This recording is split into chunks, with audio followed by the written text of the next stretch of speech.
Raidījumu atbalsta Demontāža un LM Group Holding.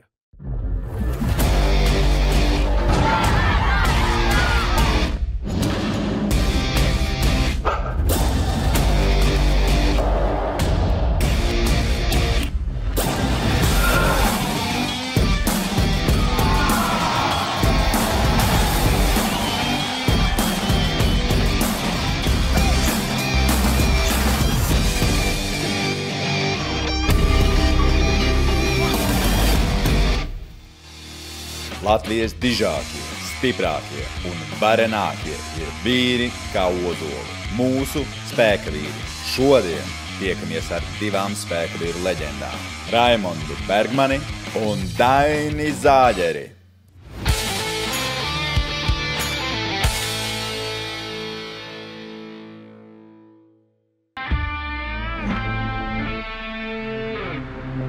Raimonds Bergmanis ir Latvijas spēka vīru leģenda, kas pirmo reizi pārstāvēja Latvijas valsti pasaules spēka vīru sacensībās un World Strong Men's sacensībās 2002. gadā izcīnīja 3. vietu.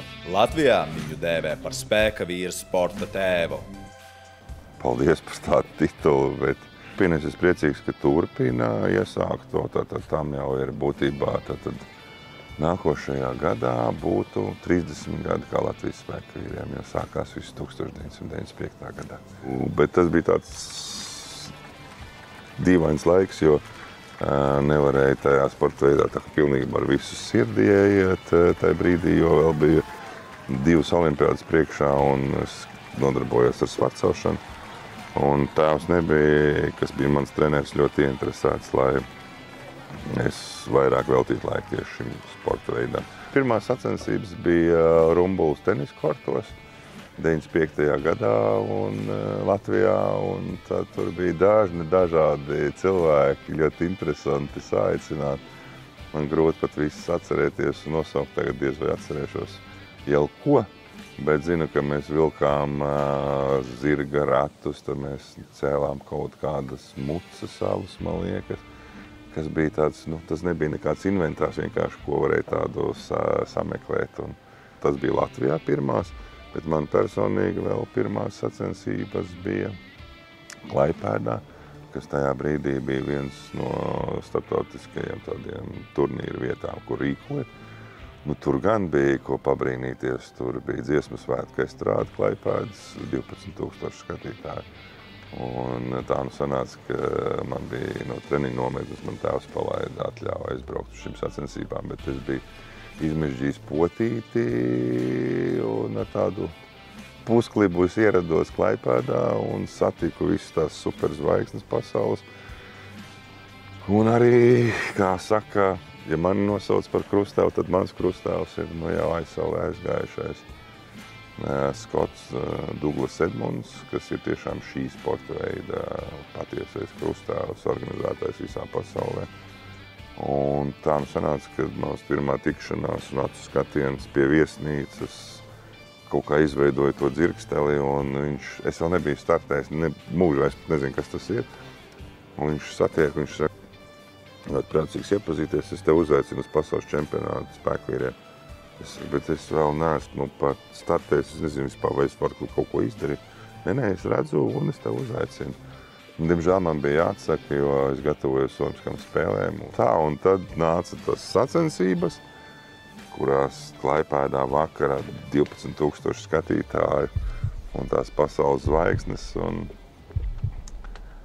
tu neko nevar izdarīt, jo tev ir uztraukums, tu neko nesaproti, kā pareizi ir jādara.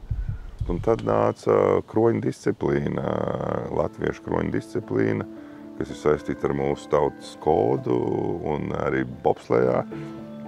Rolands Upatnieks teica, šo slaveno teicienu nav svarīgi, cik ātri tur noskrien 100 metrus, bet cik ātri tur noskrien 100 metrus ar 100 kilogramiem uz muguras, uz pleciem.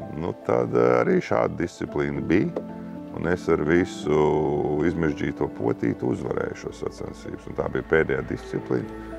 Un pēc šī notikuma tad arī šie pasaules visvarenie sāka respektēt. Un jau pavisam citas attiecības izveidojās. Un tad nāca olimpiāda, beidzās 96. gada Atlantas olimpiskās spēles. Un es biju ļoti ilgi treniņu nometnē, vairāk kā 7 mēnešus. Man bija janvārī piedzimusi pirmā meita. Un, jāsaka paldies sievai, kas tika galā, jo būtībā laikam no šiem 7 mēnešiem es viņu redzēju varbūt 3 nedēļas. Un tad, kad es atbraucu mājā, man atskan zvans, un šis pats Douglas Edmonds saka: Raimond, es te uzaicinu uz pasaules čempionātu spēkvīriem. Un tad tu sēdi tā un domā, kā tagad, lai es vēl aizbraucu uz 2 nedēļām prom no mājām, jo es jau tā 7 mēneši vien pat cīnījusies. Un tad es palūdzu 1 dienu, un tad pa nakti guļot izlūdzos sievai ar tādu argumentāciju, ja 7 mēnešus esmu bijis, vēl 2 nedēļas, kaut kā, un tad bija paldies jāsaka sievai, ka viņa palaida mani. Ja būtībā šīs pirmais starts pasaules čempionātā spēkvīriem Maurīcijā, tad arī tās nākamās durvis atvēra jau uz tiem nākamajiem pasākumiem un vispār to visu. Tas bija tāds kritiskās masas punkts, ka tad jau sākās tiešām tie spēkvīri.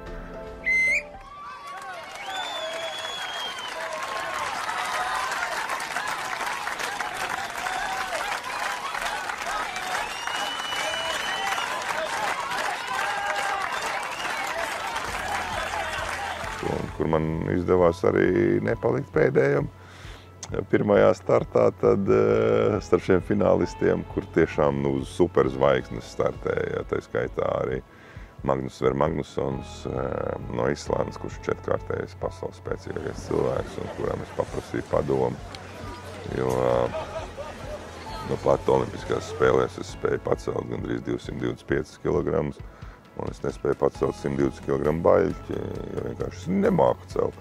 Viņš man parādīja vingrinājumu un bija dusmīgs, jo beigās es viņu apspēlēju tajā vingrinājumā un pacēlu 165 kg baļķis tajā dienā, kur visi nespēja pacelt. Tā kā tas jau ilgu laiku bija tieši pasaules čempionātu rekords. Es neatceros, kurā gadā es pacēlu 175 kg. Viņš ilgi turējās tieši pasaules čempionātos. Tā kā tas bija tas viss sākums, un tad jau atbrauc mājās, tas sāk likties, ka tas varētu būt interesanti. Un tad tā arī plūstošāk, mazāk plūstoši. Tad jau tie starti pasaules čempionātos, te pašā 97. gadā Las Vegasā, kur diezgan veiksmīgi sanāca nostartēt, un tad bija starti arī Skotijā. Bet tie tituli un tā, man jau tikai viens World's Strongest Man iespēja bija kāpt uz pedestālu un 3. vietu, bet, ja nemaldos, laikam 3 reizes biju 4. Tā kā tu pat jau vien biju un dažādas ķibeles un nianses patraucēja varbūt. Bet tas World's Strongest Man, protams, ir tāds zināmākais. Tad ir viens Eiropas čempionu tituls, kas tika izcīnīts Budapeštā. Tas bija pārsteigumiem un smiekliem un piedzīvojumiem pilns brauciens. Īstenībā Arnolds Schwarzenegger rīkotais turnīrs, kurā izdevās 2 reizes izcīnīt arī 3. vietu, ir abrīnas vērts, jo 2 reizes es pārspēju Mariušu Pudzenovsku, kā es teicu, šo 5-kārtējo pasaules čempionu un unikālu sportistu. Un, ja pirmā gadā viņš teica, Raim, tev paveicās, tad 2. gadā mums bija pirms pēdējā vingrinājuma vienāds punkts, kā viņš teica, Raim, bez variantiem tev šogad ir. Un es atkal viņu uzvarēju, un tad gan viņš bija ļoti, ļoti dusmīgs, jo kaut kā tā. Tad es esmu Baltijas čempionātā tieši Židru un vinnējis Savicki, un tas ir tāds salds brīdis, kad tu biji pārspējis šo unikālo cilvēku. Bet, man liekas, viens no lielākajiem gandarījumiem un stāstiem sieva ir lieciniece un arī mājās vēl tagad, gan viņas vairs nevar redzēt tās sekas, kur met telefonu pa sienu un ieplēsu ar Eģipsi no dusmām, jo šis tās nesanāca organizatoriskā ziņā. Bet tas turnīrs, kas bija Meža parkā, laikam kaut kas tik unikāls un daudz kur pats startējis. Par to turnīru var uzfilmēt veselu tādu filmu droši vien, kā viņš tika organizēts un sacensību gars. Un kad tu vēl visā esi līdz pēdējam, un kā es teicu, man bija jāstartē, es atnācu mājās un man pasaka, ka nebūs tas un tas uz vingrinājumu, un mums ir cilvēku, es nezinu, 1000 sanākuši, un mums nav tā vingrinājuma vienkārši, un ko mums tagad darīt. Un tad tev pašam ir jāstart. Un tas ir tik sarežģīti, ka tev to nervu jau vairs nav. Un tad tas turnīrs tiešām ar visām superzvaigznēm, kurš godīgi daudz cilvēku organizēja savās mājās turnīrus un lika sev parocīgs vingrinājumus, tādā veidā kļūstot slaveniem. Skaidrs, ka tu atbrauc un tu vari pārspēt visas pasaules zvaigznes, bet tu jau viņas vari pārspēt, ja tu ieliec sev parocīgus vingrinājumus, kas tev padodās labāk, līdzīgus vairākus, un viss. Un viņi, protams, nevar tev uzvarēt. Bet es negāju šo ceļu, es tiešām gribēju tā pagodīgo. Un tā pagodīgo arī smuki sanāca. Un tas ir tā palicis atmiņā ar to, ka tie 5 akmeņi, kas tradicionāli kādreiz bija jāceļ. Un nevienmēr man izdevās. Akmeņi nebija mans mīļākais tas vingrinājums, bet ar akmeņiem es arī iegorīgi, teikšu godīgi, 3. vietu izcīnīt pasaules čempionātā. Kaut kā sanāca, vai izdodas tajā dienā vai nē, tiem akmeņiem, kā jau ar akmeņiem. Un es nepacēlu 4. akmeni, un ja es būtu pacēlis 4. akmeni, es būtu uzvarējis to turnīru. Un sanāca tā, ka Mariuš Pudzanovskis vinnēja, un tad Mariuša vārdi ir palikuši vienmēr atmiņā. Šis ir smagākais turnīrs manā mūžā, kurā es esmu piedalījies. Un viņš teica, ka viņš bija tā izpumpējies, enerģiski, ka viņš nevarēja vienkārši vairs noģērbties. Viņš sēdēja, šī bija smagākā uzvara manā mūžā. Un tas lielākais gandarījums, ka tā es saku tādā, tad samērojamies pa īstam, pa tiem spēkiem, un tā, lai ir visiem vienādas priekšrocības, jo tos vingrinājumus var salikt uz tām muskuļu grupām un dažādiem savādāk, bet tā, lai tiešām visiem ir vienādi. Tas bija tāds sāpīgs, un līdz šim brīdim tā citreiz domāju, kā varēja nepacelt 4. akmeni, bet tā bija, jā. Vēl viens spilgts notikums ir, kur droši vien arī neviens nekad nepārspēs, tas gan paliks uz mūžiem. 16 tonu mašīnas vilkšana pa bruģi, 25 metri, un kad pēc 5 metriem nokrita apā, un es novilku zeķēs viņu. Tā kā es teicu, kā visi pēc tam smējās, pasaules rekords bez apaviem pieder Raimondiem Bergmanim mūžīgi mūžos. Bet tas beidzās diezgan jautri, kad novilku zeķis, tad Austrālijas operators gandrīz noģība ieraugot kādas man pēdas. Un nākošā dienā es izgāju uz startu, un es teicu, tas nav iespējams, jo tiešām abām pēdām šādas tūznes vienkārši kā neesmu nogriezis. Raidījumu atbalsta Demontāža un LM Group Holding.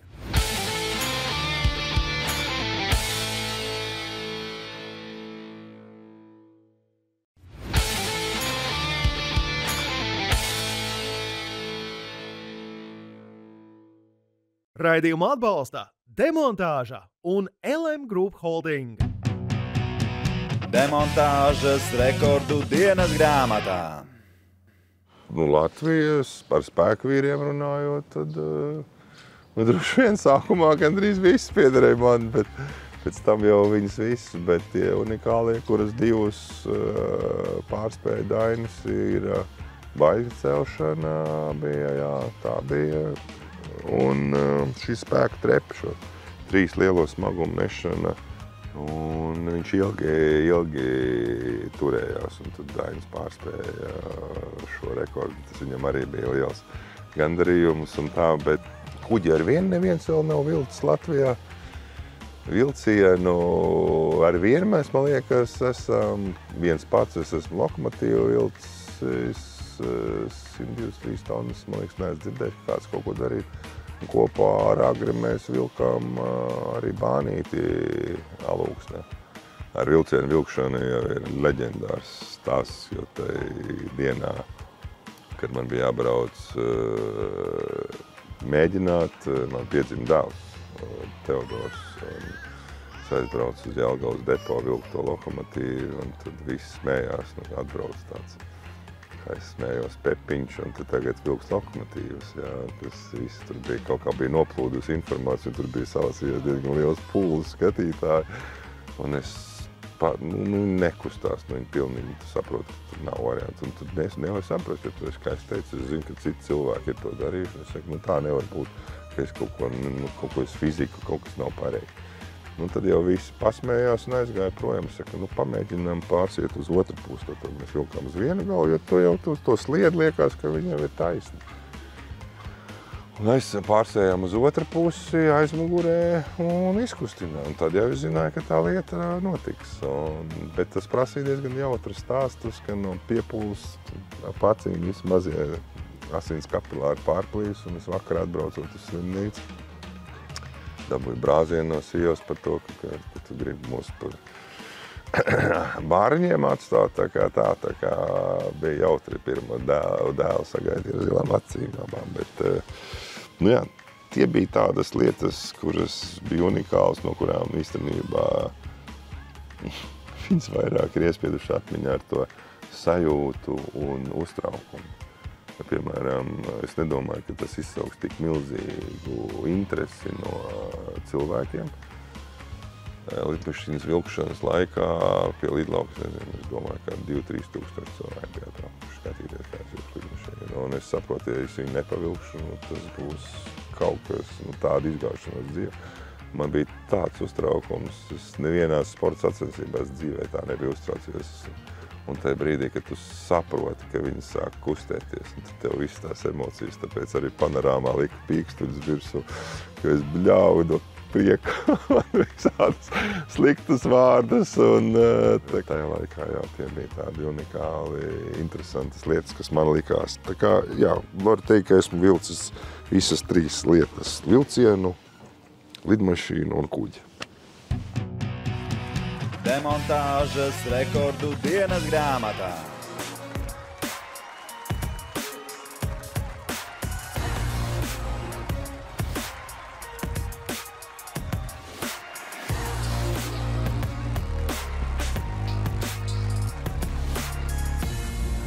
Būtībā visi pasaules čempioni īstenībā spēkvīriem lielākā daļa, procentāli viennozīmīgi daudz lielākā daļa dzīvo Baltijas jūrā. Un plus vēl Islanda. Viss vairāk, šādi tādi briti un šādi tādi amerikāņi. Bet tā visi nāk no Baltijas jūras. Tas ir ļoti interesanti, tas ir grūti izskaidrojami. Es nezinu, kāpēc, tāpēc, ka gan Somi, gan Norvēģi, gan Zviedri, Poļi, latvieši, starp citu, ir pasaules čempioni, ja mēs nezinām. Tas pagāja tā, tas ļoti skumji priekš manis bija, bet mēs, liekas, tam baigi nepievērsām uzmanību, bet īstenībā Mārtiņš Lītis, kurš labi startēja zem amerikāņu karoga, bet viņš ir latvietis, un viņš izcīnīja 2019. gadā pasaules čempionu titulu. Tā kā, man prieks, ka es biju viens no tiem, kas bija par iemeslu, ka Mārtiņš Lītis, kā viņš ir teicis, iedvesmojies no manis. Es tiešām esmu ļoti, ļoti lepns un gandarīts, un tas ir unikāli, ka es teicu, no tām tautībām, kas ir uz pasaules ārprāts, tad latviešiem ir savs pasaules čempions. Tas nekas, kas zem amerikāņu karogā, bet tas ir unikāli.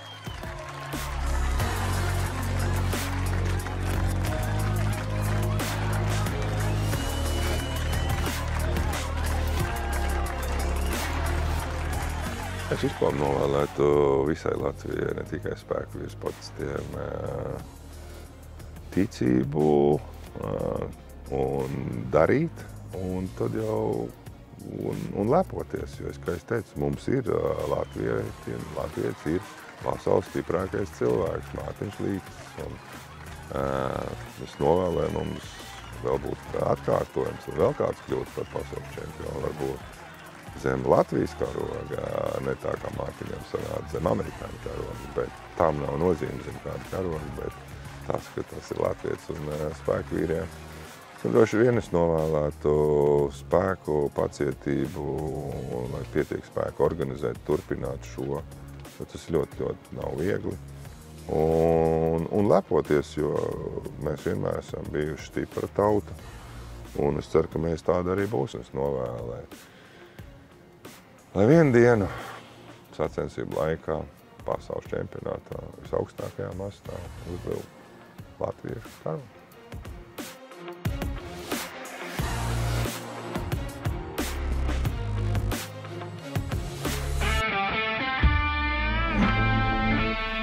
Latvijas spēkavīru leģenda Dainis Zāģeris ir divkārtais pasaules čempions spēkavīru sportā. Viņš ir piedalījies 87 starptautiskajās spēkavīru sacensībās un uzvarējis 15 no tām, padarot viņu par 9. godalgotāko spēkavīru vēsturē. Es jau visu laiku esmu ar sportu nodarbojies un pamatskolā man kā sīko ņēma pie lielajiem jau vārtos stāvēt, tāpēc jau arī ir tas futbols man tik mīļš un vēl joprojām spēlēju. Un tad visu laiku gribēju hokeju spēlēt, bet man nebija vecākiem tās finansiālās iespējas, lai varētu visu sponsorēt, jo tas ir diezgan dārgs. Spēlēju futbolu, jo es kā vārdsargs uzskatu bija diezgan labs un ļoti talantīgs visai tā sfērā, vienkārši nebija īstajā laikā, īstajā vietā, kur to talantu varbūt attīstīt tieši tādā futbolā. Tad bija, protams, tehnikums, armija. Es uz armiju aizgāju pats brīvprātīgi, tāpēc, kad es gribēju tikt ārā no tā mazā pagastiņa. Armijā es aizgāju brīvprātīgi, un man bija plāns palikt virsdienestā un iet, kādreiz bija Latbats, tā rota un uz nemieru misijām braukāt. Bet kaut kas notikās tajā armijā, kad varbūt man neuzrunāja tik daudz tie meži un kad tur jāložņā, jāņemās. Un tad bija darbs Dānijā. Dānijā sapazinos ar sievas un atbraucot atpakaļ sāku ņemties šeit par Rīgu. Un tad var teikt, ka tas ir tas starts, kāds bija tas ceļš līdz tam spēkavīram. Bet spēkavīri bija tā, kad es sāku trenēties fitness klubā F1 Bruņinieku ielā, kādreiz bija, un tur kaut kā nejauši uznāca viens cilvēks, tāds Jēkabs Sliede, un viņš piedāvāja, es negribētu tagad atbraukt nostartēt Lāčmaizē. Tur ir Lāčmaize rīko tādu maziņu turnīriņu, kur ir 2 amatieru spēkavīri un 2 cilvēki, kas nodarbojās ar powerliftingu. Un viens no viņiem bija es, kuram vispār nebija nekāda pieredze no spēkavīriem, ne no kāda, man pat īsti, ja tā godīgi, zināja, ka Bergmans ir startē un viss ņemās, bet kad kaut kādas sacensības tā baigi, es nebija vēl tā interesējies. Un tad es kaut kā netīšām vinnēju, un tas ir šis kauss. Tas ir, var teikt, ka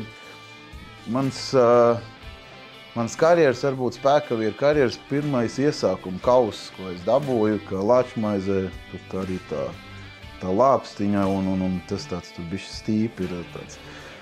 Un tas no tās vietas arī pa lielam varbūt, kad var uzskatīt to, kad sākās varbūt mans spēkavīru ceļš, jo tajā gadā, kad es uzvarēju tās sacensības, tad man bija doma, kad varētu nostartēt, pamēģināt, bet tad gāja viss jau uz beigām.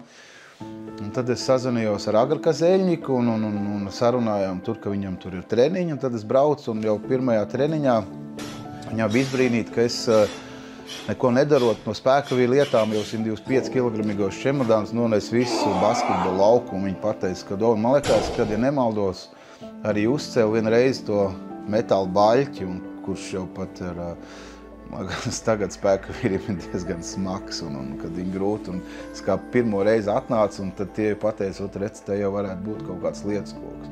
Un tad nākošajā gadā sākās tie amatieri, un tad bija visvairāk amatieru posmu bija gāja kopā gan dižvīrs, gan amatieri. Un bija 6 posmi. Es atceros, pirmajā posmā bija kaut kāda 18 cilvēku. Es domāju, ir jau kādi, kas ir startējuši. Es domāju, es iebraukšu 6. un 8. būs baigi forši. Un tad kaut kā sanāca uzvarēt. Nezinu kā, bet uzvarēju. Un es vēl atceros, kad no Magnum deva tādas dāvanu karti ar 50 eiro, kad var izņemt ārā tur apaus. Un tad es vinēju vienu posmu, es domāju, labi, ir tā baigi forši. Tad es vinēju 2, 3, un es visus tos posmus novinēju. Un pirms 6. fināla posma man jau īstenībā nevajadzēja startēt, jo es jau biju Latvijas čempions. Man tur kaut kur tas šķīvs, rekurot šitas te ir šķīvs, kur es dabūju kā amatieru čempions. Un tad arī kad biju amatieris, tad es startēju arī pie elites grupas un Un ienās sacensībās gandrīz vai dabūju 3. vietu, kā amatieris vienīgais pats uztaisīja kļūdu, kad apstaisīja tās apliktās saites otrādi. Un kad cēlu ķēru augšā, man viņi izslīdēja ārā. Un tā pagāja man 3. vieta, tad es jau būtu jau kā amatieris, būtu arī 3. dabūjis pie lielajiem. Tā kā, tāds bija man tas starts un kā tas auga, kad sapazinos tur arī ar vienu cilvēku. Andra Bojāra. Viņš man daudz ko iedeva un tad uzvarēju Latvijas elites grupu 12. gadā. Tur aiz sienu, tur man sieva ir ielikusi puķpodu iekšā tur kausā. Kaut kāda jēga no tā kausa. Un tad nākošā gadā uztaisījām Olainē sacensības, kur atvilkām Čempionu līgu, un tad no 2013. gada var teikt, kad sāk braukāt pa Čempionu līgu un startēt tajās sacensības.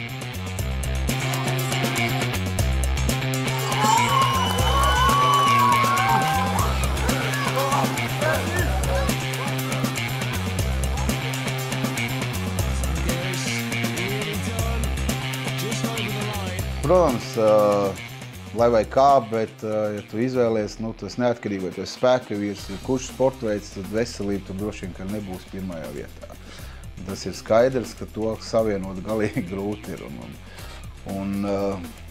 Protams, ka man ir bijuši diezgan daudz traumas, kad Latvijas atlētiem pagaidām, man liekas, es esmu tādā topā ar tām traumām, jo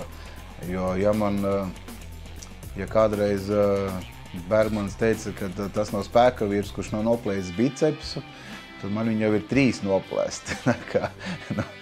Pat nezinu nevienu īsti, kurš pasaulē arī tik daudz ir plējis. Bet vienmēr es pēc tām traumām esmu diezgan ātri atguvies un psiholoģiski es esmu diezgan spēcīgi gājis cauri, jo tur jau trauma jau ir viens, bet otrs, kā tu sev to galvu sakārto. Ja tev galvā miskaste, tad ir diezgan grūti startēt. Tas ir jebkurā, man liekas, darbībā, un tev jābūt tīrai galvai, ka tu izej ārā un ka tu domā tikai par to, kas tev jādara. Nevis par to, ka tev var noplīst tas, var notikt tas vai vēl kaut. Come on, Davis, come on! Yeah! Bravo, Dainis! Es dēlam mācu, kad ja tu esi augšā, nekad nespļauj zemākajam. Jo kaut kādā brīdī arī tu var būt zem turienes. Un tas, man liekas, ir viens no tādiem iemesliem, kas arī liek, jo es vienmēr esmu bijis tāds atvērts un nezinu, neesmu tā baigi bijis iedomīgs ar visiem tiem tituliem. Protams, kad ir gandarījums, kad ir tev sasniegumi un viss tev ir kārtībā, bet tas nedod to, ka tev ir jāmainās pašam. Neuzskat to, ka tev uzreiz pie katra veikala durvīm ir jārulē, ir sarkanais paklājs un tur, visiem tev ir jāklanās. Es jau esmu tāds pats kā visi citi, man tikai ir atšķirība ar to, ka man ir sporta tituli. Jābūt ir pašam tādam, kā tu esi, nevar izmainīt šitie visi kausi, nevar izmainīt varbūt tavu būtību. Ja tu esi iekšā tāds, tad, kāpēc tur ko mainīt un darboties. Protams, kad ir lepnums un ir ļoti liels prieks, kad tev atpazīst un nāk un tu var būt kaut kāds etalons un piemērs jaunajiem, un tas, man liekas, ir pats svarīgākais, nevis pacelt degunu gaisā un nevienam neskatīties virsū. Es savam bērnam dodu to, kas man nav bijis, un līdz ar to arī mēģinu viņu pilnveidot un darboties gan ar padomiem, ar visādām tādām lietām. Es gribu būt tas, kā var teikt, tas foršais, varbūt tas modernais tētis, lai puika arī zina, ka, tu teici, tu nodarbojās ar MMA, tur iziet, tur uzkaujās, viņš arī var aiziet tur futbolu un tā, lai nav tā, ka tas garlaicīgais varbūt, kā to pateikt, savādāk, jo tagad jau vairāk jātur droši vien, kad ir dēlam līdz nekā varbūt pašam sev, un tas droši vien arī tāds dzinuls ir man vēl turēties kaut kādā sportā, ar tiem riteņiem braukt, tagad ir futbols, un tāds tas tāpēc, es nezinu, patīk tāds asas izjūts, un gribās parādīt to, kad arī, viņa vecais vēl nav tā zemē meta.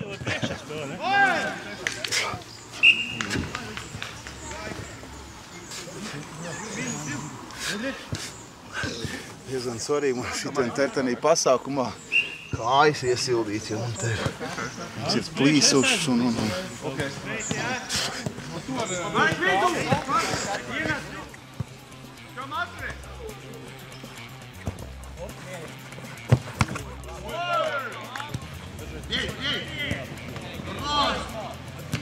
Tā ir entuziasta tāda līga. Šeit ir 15 komandas, spēlē 2 pa 20 un spēlē katru ar katru komandu. Un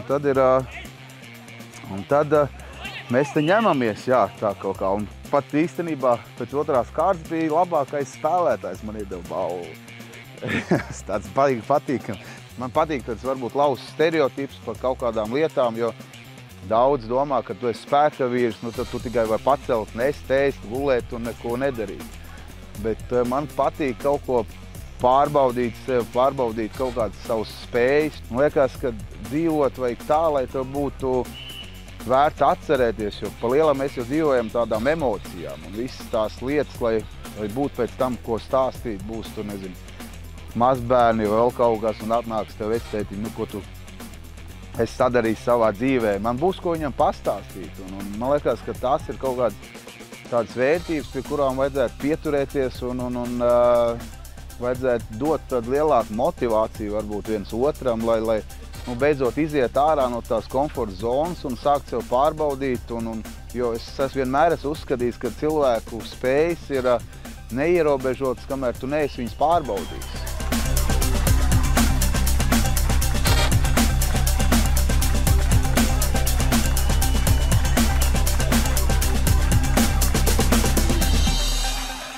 Jau kā 2 gadus es esmu nedaudz atgājis no tiem spēka vīru mačiem, tagad vairāk organizēju kaut ko, un, kā teicu, team building lietas, un pats trenēju, gan man tā neliela zālīte, kur notiekās funkcionālās treniņu lietas, un gan individuāliem, gan grupu nodarbībām.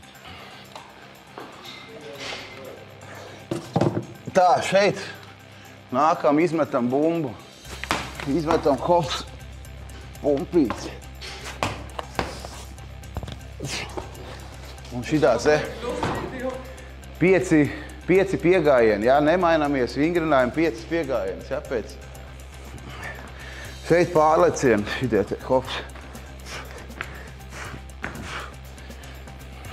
Kas man šeit?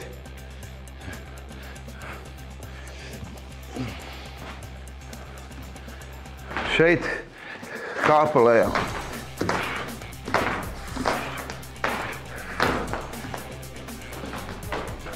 Jā, šitie arī manējie ir, bet te nav viss, ir vēl mājās, kad 40 no 30, 40.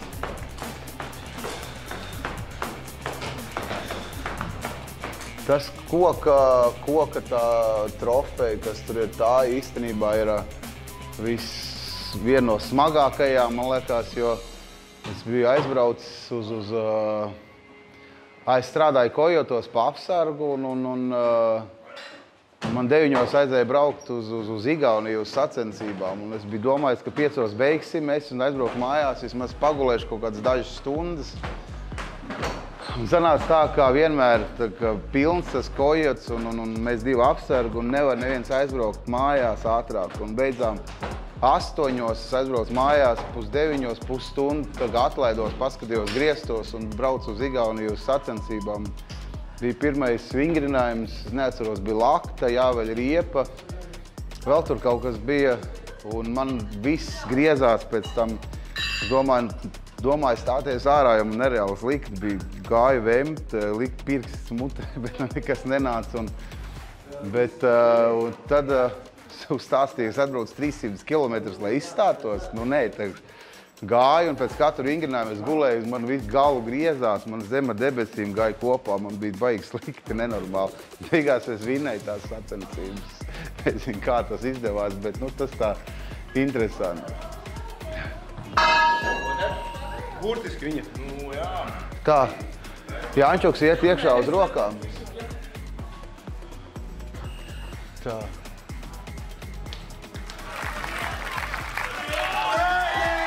Sādējis uzvar Raidījumu atbalsta Demontāža un LM Group Holding.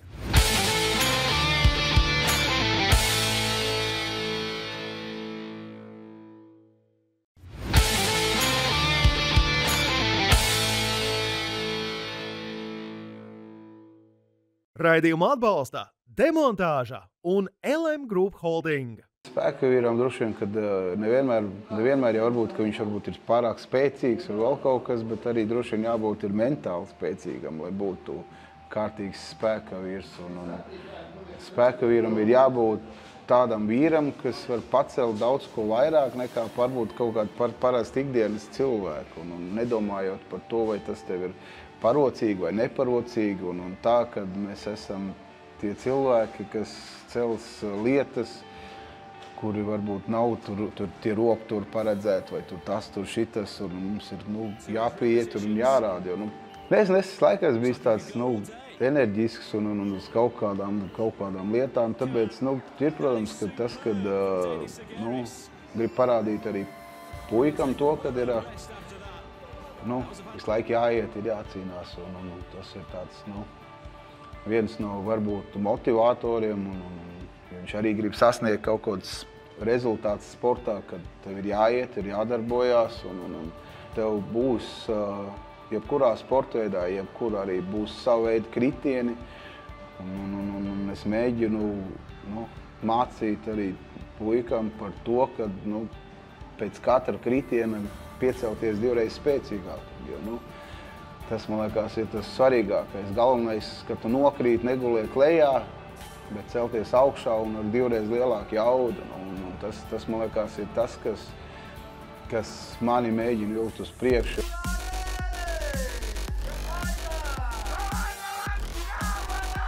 Just about up there.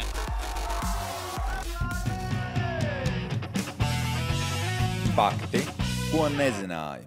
Nosauc 3 lietas, bez kurām tu nevari iedomāties savu dzīvi. Tas, laikam, ir lietas kā sports, ģimene un varbūt tas, ar ko es nodarbojos. Savu hobiju varbūt, kas man ir līdzi. 3 pozitīvas īpašības, kuras tu gribētu redzēt cilvēkos. Es nezinu, varbūt vairāk labsirdības, kas varbūt, ka nav šitanītē laikā, varbūt vairāk uzticēšanās, jo grūti, man liekas, ir tagad atrast tāds cilvēks, kuram tu var uzticēties. Trešā droši vien ir gribas spēks kaut ko sasniegt. Ja tev nav gribas spēka, tad droši vien, kad nav jēga arī neko iesākt. Un pie tā droši vien vēl pienāk klāt arī motivācija. Ja tev nav mērķa, man liekas, ka tu esi pazudis cilvēks. Kas ir laime tavā izpratnē? Laime droši vien ir tā, kad lai tev viss būtu pietiekoši, droši vien, lai sākot ar mīlestību, veselību, gan jau arī kaut kādā veidā finansiālām lietām, lai tev būtu viss tas, ko tev varbūt sirds kāro, nevienmēr jau tā varbūt būs, bet lai tev būtu tā tieksme tiekties uz tām lietām un sasniegt to, ko tu gribi un ko tev būtu. Un tad jau droši vien arī neiztikt bez tās laimes. Pastāsti par kādu personu, no kuras tu smelies iedvesmu. Tas ir spēka sportā, ja droši vien mums tas lielais darba rūķis ir Raimonds Bergmans, kuram droši vien arī es sekoju līdzi, un kas ir tas mūsu spēka Lāčplējs, kuriem mēs droši vien, kad sekojām un ņēmām piemēru, un arī viņš man ir daudz ko mācījis, devis padomus un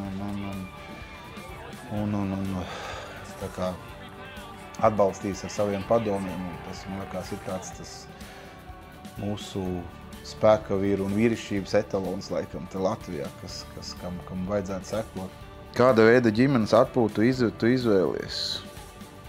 Man, protams, patīk aktīvās atpūtas lietas un braucam ar velosipēdiem, ejam pastaigās un arī pastaigas, no pastaigām arī gūšu ir tas piedāvājums komandas saliedēšanās lietā, kur var piedāvāt, tas ir tāds, tas ir viens, sievai patīk arī pastaigas, tāpēc mēs cenšamies uz tām pastaigām, jau velosipēdu, viņi nav tā kā uz tu. Tagad arī ģimene ar puiku uzspēlējām futbolu. Ir tāds sanācis, kad varam arī kopā uzspēlēt. Zinot, ka spēka vīriem ir labi jāēd, kāds ir tavs mīļākais ēdiens, kuru tu pats proti pagatavot, vai...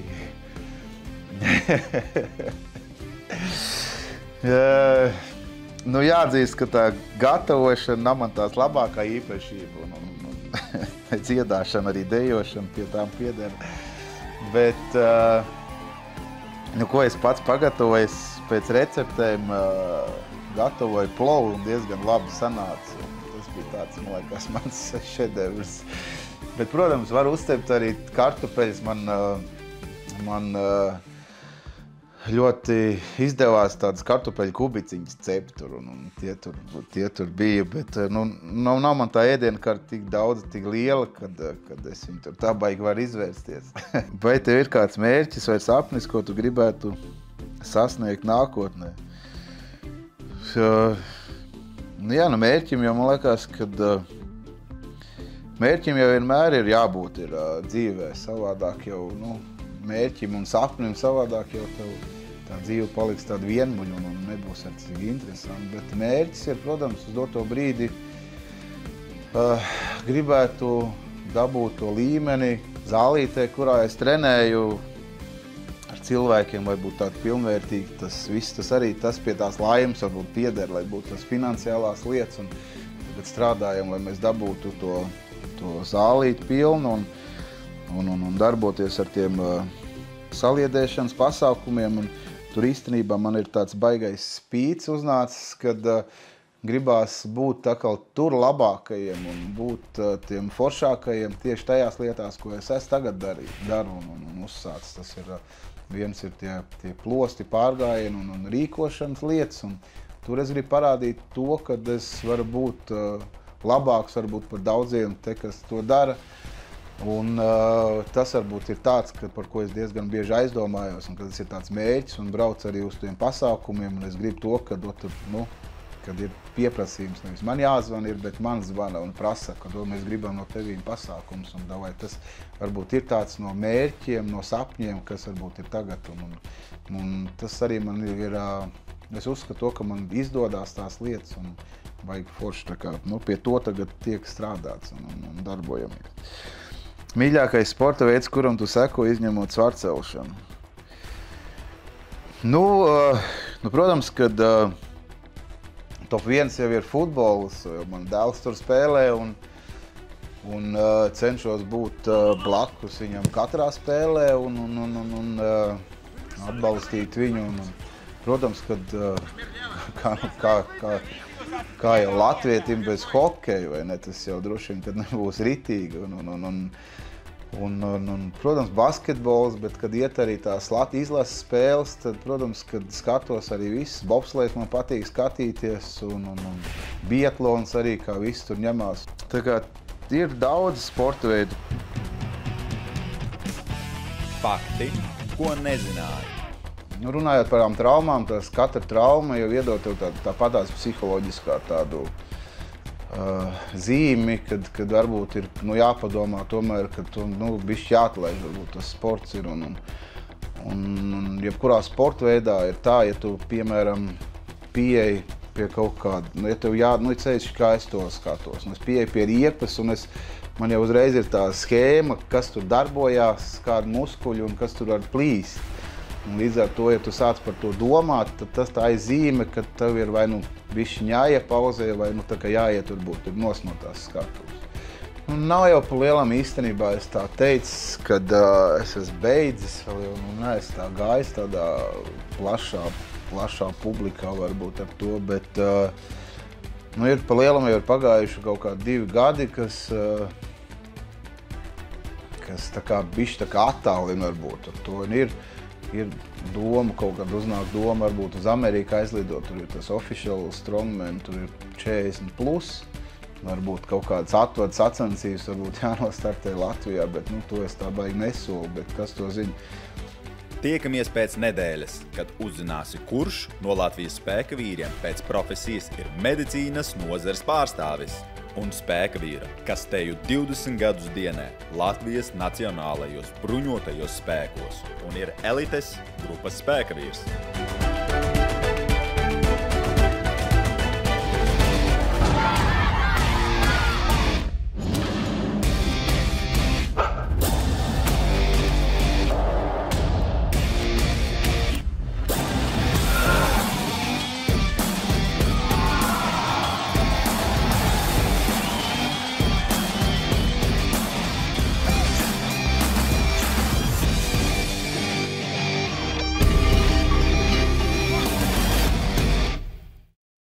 Raidījumu atbalsta Demontāža un LM Group Holding.